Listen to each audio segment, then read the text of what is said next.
Ito.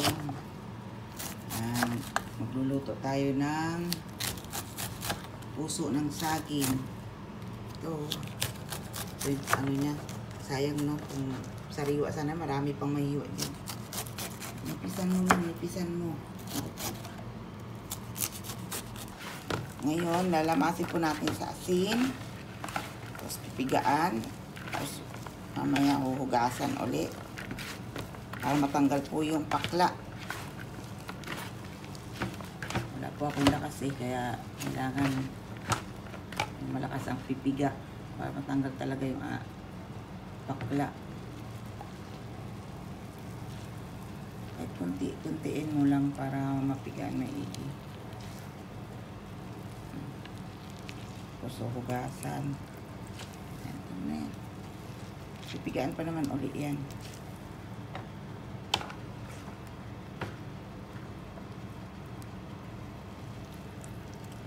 Magpapakulo po tayo ng tubig. Kunti lang. Pampalambot lang sa puso ng saging. Yan. Ito. Hugasan. Lalamasin uli.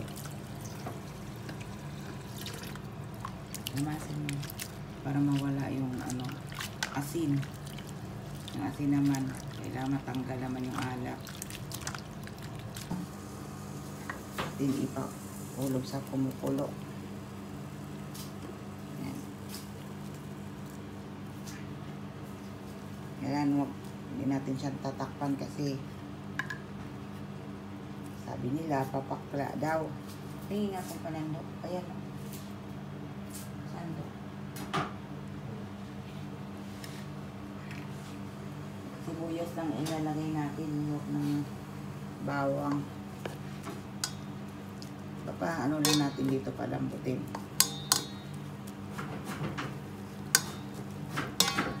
Tapos tatanggalin natin mamaya itong tubig niya pag luto na. Tapos panibago na namang kasi para matanggal talaga yung pakla. Yan. Yan, tinanggalan na natin ng saba. Tutulugan natin yung kunting tubig ulit. Kunti lang ilagay natin kasi maglalagay tayo ng gata. Hindi ko na ginikisa po pag ako nagluto na ito. Pinapakuluan ko lang. Hanggang sa maluto. Tapos lalagyan po natin ng sibuyas. Ito, sibuyas. Malinis po yan. Naglagyan ko naman ng ay sayang yung sibuyas ay laglag. Simple lang ang luto na ganito. Kuluan lang natin. Hindi na po ako nagigisa kasi gata na po yan eh. Nagtataka ko sa iba, ginigisa pa pag naggata.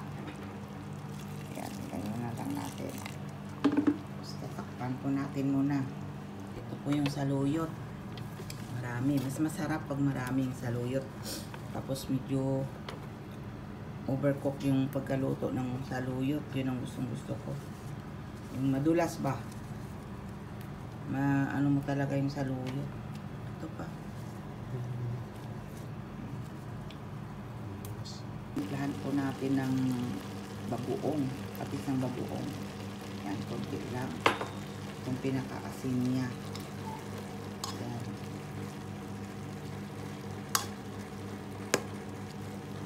Luto na rin po ito eh. Pinapainin lang natin konti yung sabaw. Yan. Ito po halo natin. Luto na po ito. Naprito ko na po yan. Para masarap sana kung pritong isda. Natulingan. Kaso wala po tayo ngayon. Ito na lang muna. Dapat dilis. Pero kakaluto ko lang kasi ng dilis. Ito muna. Para maubos po yung tuyo. Galing Pinas. Sarap po yan. Tuyo. Para ma-absorb ng sabaw. Ang alat niya. Pero kunti lang yung bagong ninagay ko. Ayan. Lagay mo na dito yung sabuyo. Yan. Dadagdag tayo ng kunting tubig para lang sa saluyo. Gusto ko maraming saluyo. Pero kung naluto naman yan, kapilambot na lang.